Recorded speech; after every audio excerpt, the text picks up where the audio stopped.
Je ne crois pas. Après avoir détruit les piliers de la paix, de la démocratie, après avoir détruit les piliers de la réconciliation, je ne crois pas que le pouvoir de facto puisse avoir la force de refuser. Parce que lui aussi est inquiet. Quand on regarde comment le président de la République se déplace aujourd'hui, on le connaît sur terrain en train de jouer au football. On le connaît sur terrain en train de s'adonner à des travaux communautaires. On le connaît sur terrain en train de rouler sur vélo. Mais aujourd'hui, on ne le voit plus. Même pour passer dans certaines routes ou dans certains centres urbains, on doit tout fermer. Les gens doivent se cacher.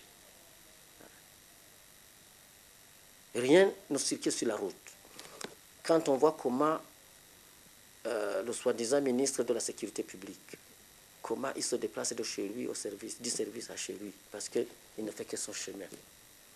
Quand on voit le cortège qu'il a, quand on voit l'effectif des militaires et des policiers qui l'accompagnent, lui-même est inquiet. Eux aussi sont inquiets comme nous, ils ont peur comme nous, mais comme ils sont censés être au pouvoir, ils doivent démontrer qu'ils sont capables de, encore une fois, de résister, mais je pense que leur résistance est aujourd'hui à bout. Ils seront obligés sinon.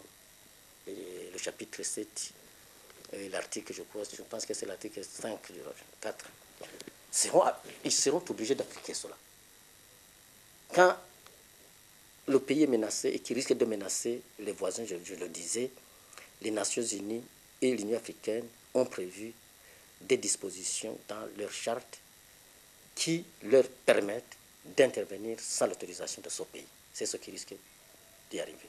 En fait, si on regarde l'évolution de cette question au Burundi, de cette crise burundaise, ça veut dire qu'on est déjà à cette étape.